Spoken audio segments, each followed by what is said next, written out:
Hey, this is Dr. Steve Vargo, optometric practice management consultant with IDOC. And this is the I Own a Business podcast where we focus on strategies to grow an eye care practice.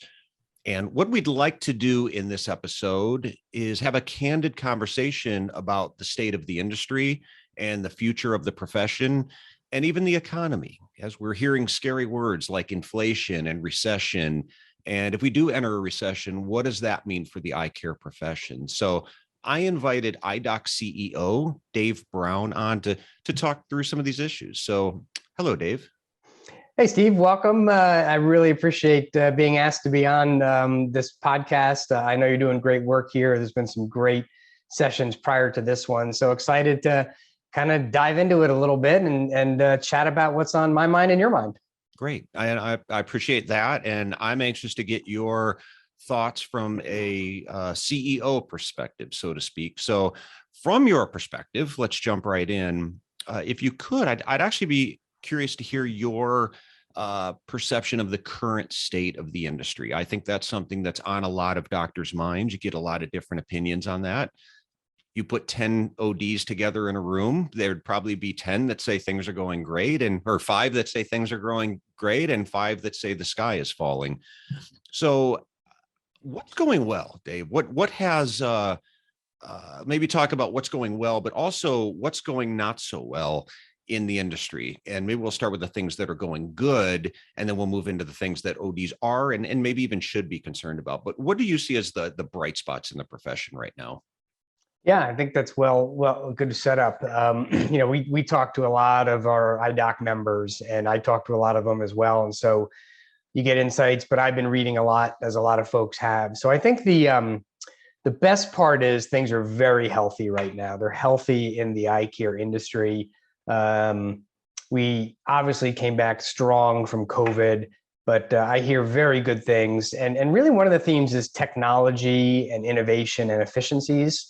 The industry continues to find ways to be more efficient, to bring new technologies, to bring better designs, be it for vision or for some specialty areas. So the patient experience, particularly in the independent eye care space, which we focus on and who this podcast is for, continues to be a separator for independent optometry. So I think that's sort of item number one. Practices are very, very busy. That is a rebound that has continued. I think some folks thought perhaps that the slowdown would happen, but that has not been the case. And so staying busy, seeing patients, and we're going to get into a little bit of recession and inflation of how patients are acting, maybe outside the eye care industry, to see how they might act within. And then I think the last piece continues to be about differentiation. That is what independent optometrists should focus on. It's what they do focus on. And customer satisfaction is number one. It really is the biggest reason why someone leaves a practice, why they might show up at your practice, why they stay at your practice.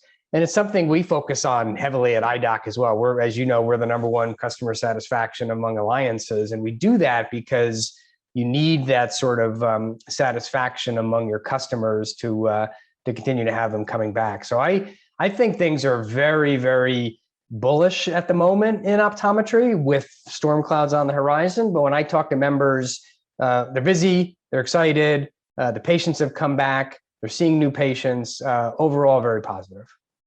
Yeah, I think that was one of the most encouraging things for the eye care profession was how quickly things rebounded faster than other industries. And an obvious one that comes to mind is the restaurant industry. It'd be a rough time to, own a restaurant in the past couple of years, but the speed at which the patients returned to the eye care practices was, to me, very promising for the health of the industry. But we also saw, as you mentioned, the practices being healthy, the benefit of practices that were healthy enough to withstand that, because you sort of saw this discrepancy with some practices that had done things leading up to the pandemic to grow the practice, to have the cash reserves to be able to withstand that versus others.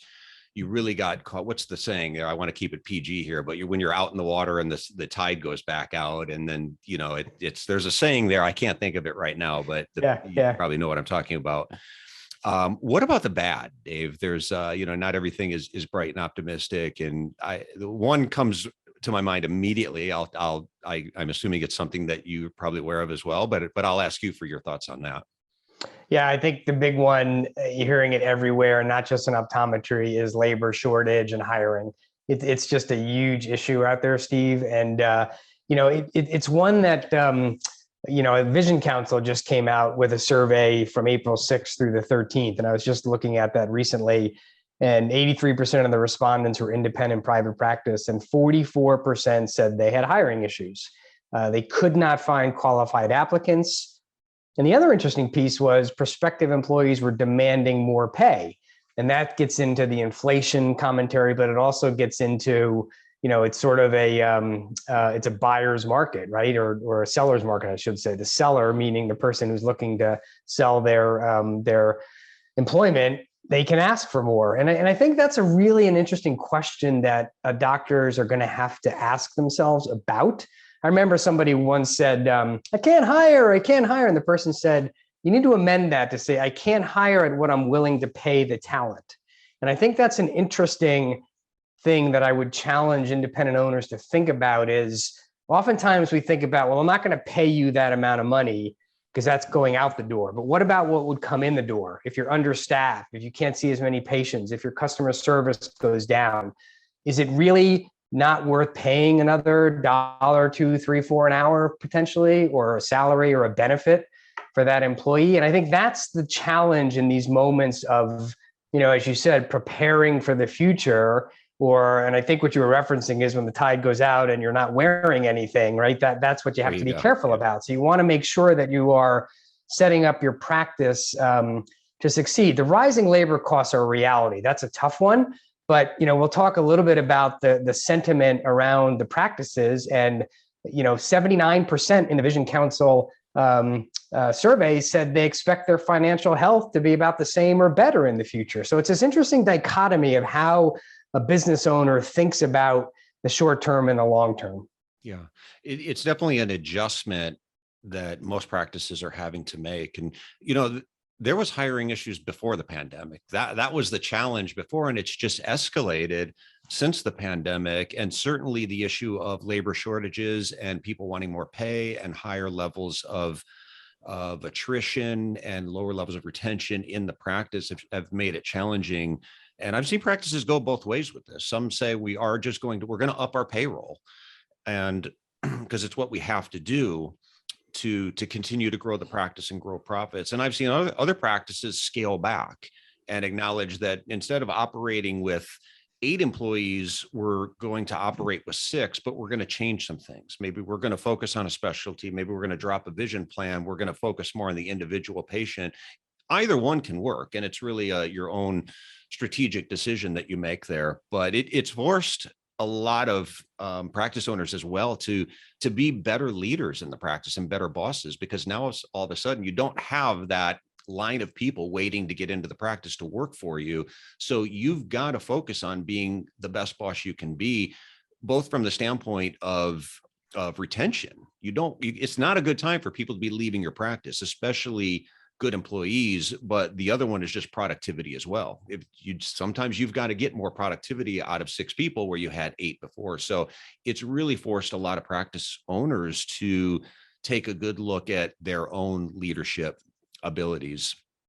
And this might be a good segue into something we've alluded to a few times, the inflation, recession, things going on in the economy. A lot of practice owners are concerned about a recession in the months ahead. And I'm curious your take on how that could potentially impact the eye care industry. Yeah, that's great. And I appreciate everything you said earlier about people and retention and talent. So very, very true. I mean, this business starts with people. It's why at IDOC, one of our core values is people first always. And I encourage all owners to think that way. And your retention comment is great, right? You got someone in there who's great. Make sure you're retaining them. So, but with the storm clouds on the horizon, I actually have an economics degree, but I'm not an economist. But one of the things I was reading recently was as you look at the news, there's a lot of one of the things that people are probably thinking about here on June 1st is oil prices and gas prices, right? And so all recessions do not necessarily begin with an oil spike, but every oil spike has resulted in a recession. And we're in an oil spike right now, $70 a barrel in January, up to $120 a barrel now. So a lot of uncertainty. So the question becomes, what does that mean for our industry? Let's bring it closer to home. Well, you and I chatted a little bit, been around long enough now to remember back, 2007 to 2013. That was probably the last time we had some really interesting, the Great Recession during the middle of that. And the US optical industry tends to align to the state of the general US economy, but it tends to lag as well.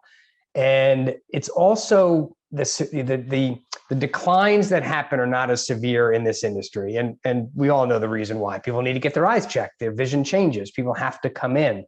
And so that's sort of the good news. But there are things that will tend to happen because of just these behaviors out there. And I would imagine our listeners are already seeing that, right? They're seeing someone come in and either saying something about prices or gasoline or whatever it might be. And you'll start to see that in, can you just put my prescription in the same frames, or can I buy 6 months instead of a year? So what ends up happening as we look at this picture is, again, interestingly, right? If you look at the Vision Council data, 64% said the economy is going to get worse, but 79% said their financial health is going to actually be better. So there's this interesting dichotomy. So I think those who've been through this before recognize that even when you have the downturns, you're going to be okay in optometry. However, optometry tends to lag about 6 months. So if we're sitting here today, maybe not in a recession yet, but we're in a recession 6 months from now, well, that means we actually won't see it in optometry till almost a year from now. And so I think we'll start to talk a little bit about, so what should I do if indeed a recession is coming? And I think what we're going to talk about is good, whether a recession is coming or not. It's what you alluded to earlier. I think the last piece, and I just was reading through a Wall Street Journal article recently, shoppers are fretting, stores are listening, Sarah Nassauer and Sharon Turlip. Really interesting quote that I think all practices and practice owners and staff need to be aware of. And that there's a tug of war right now. This is the quote from the article: tug of war between the consumer's desire to buy what they want and the need to make concessions based on the higher prices hitting their wallets. So being empathetic, understanding what's happening, but don't be surprised if someone wants to buy that really, really nice pair of glasses or wants to upgrade a daily disposable, even in the midst of everything is going around. Never presume what the patient is going to do in front of you. And opinions vary on, if we do go into recession, how long is it going to last? I think those for most of us, because it wasn't that long ago, that 2007 to 2009 recession is somewhat fresh in our minds. It wasn't that long ago. So I don't have an economics background nor a degree. So but I will. So I will cite Fortune magazine as an article I read recently in lieu of my, it's not my own economics background here, but it was an interesting take on what we might expect in terms of a recession versus what we saw last time, which is the Great Recession, as they call it, probably the worst recession we had since the Great Depression. The big difference between the two was the debt bubble that we had in a large degree because of the housing crisis. And that's something we're not seeing nearly to that degree. So I think on average, a recession might last 10 months. I think they said. I might be off. The economists can call me out on this if they want, but that one lasted about 36 months. So fortunately, from a long-term perspective, even if we do go into a recession, the economists don't think it's going to be anything like what we saw, which they've even referred to as a once-in-a-lifetime recession. So somewhat optimistic on that front. But if we did, let's say we do experience a continued economic downturn, which is a possibility, it's a strong possibility of that, where should practice owners be focusing on their time? We were talking before about, is it the time to invest into the practice? Is it the time to pull back? What are your thoughts on that? Yeah, I tend to be an optimist in all things, Steve, and I tend to always, when I think about IDOC, the business I run, or any business, continuing to invest in the business, in the people, in the ownership as a leader. Those should happen no matter what. Now, they're harder in a recession. They're harder certainly when there's inflation, something none of us have really seen since I was a little kid. So these are interesting times. And I think the tendency is to hold back, right? And so what's interesting is again, citing the Vision Council article, on average, owners said they don't have any current plans to make investments in the practice. No current plans to make investment in the practice, which I think is a huge mistake.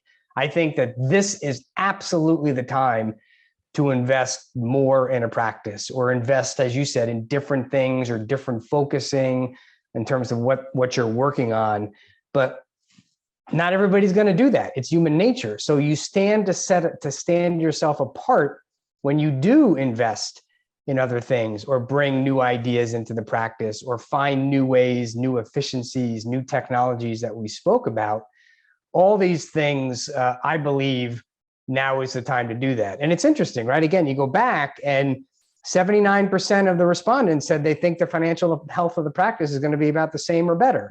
So if you believe that, then why would you not want to invest some of those dollars back into the practice and think about new equipment or a new location or some things? And we'll talk a little bit about how IDOC is standing by ready in many ways to help in that regard. But to answer the direct question, I think that now is the time to focus on customer service, think about where to invest in the practice, think about how to differentiate, which could include specialty or other areas to move into, and challenge yourself as an owner to lean in a little bit, because now is the time to do that. And I promise you, 3 years from now, 5 years from now, you'll be so glad that you did that. Yeah, I think following your optimism on this is probably a wise approach too. As you said, 79%, I don't remember the exact how you reference that, but basically feeling optimistic about the future of their practice.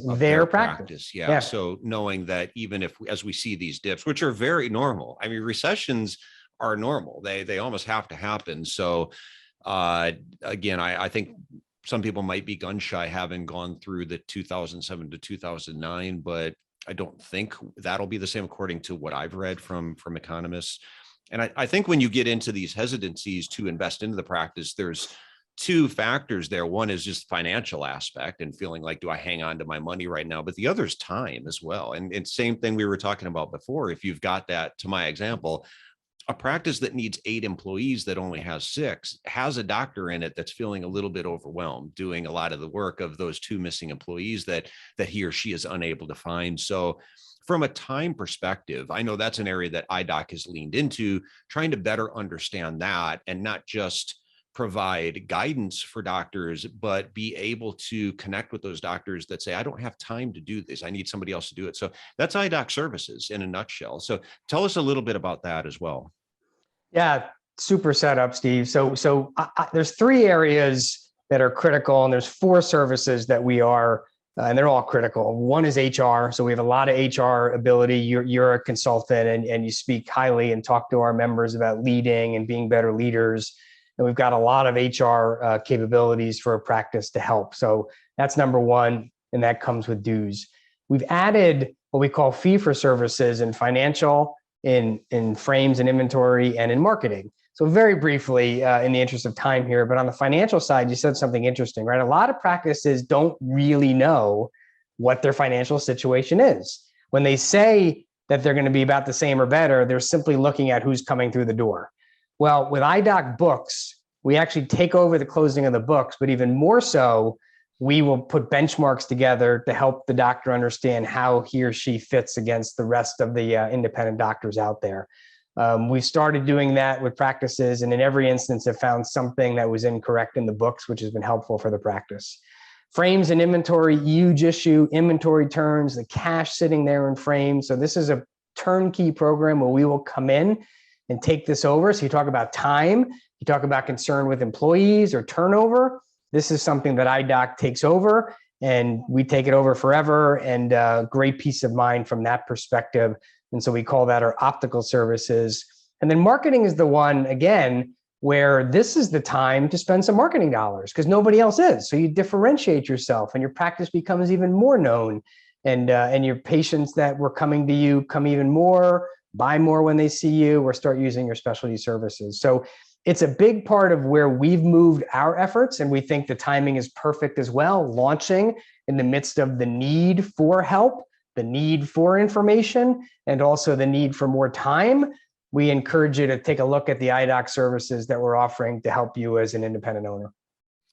Well, thanks, Dave. This was great. And I think we talked about doing this more often. So we will, I don't know at this point if it's monthly or quarterly, but get together and just chat about what we did today, the state of the profession, where things are going. Felt like we went through a little bit of a SWOT analysis today. The strengths, weaknesses, what are the opportunities that doctors have right now? And then what are the threats that should we lean into those threats or should we navigate around them?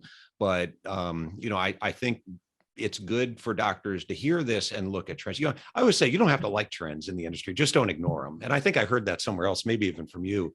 But it's great to be able to get together and talk about these things. So thanks for joining us.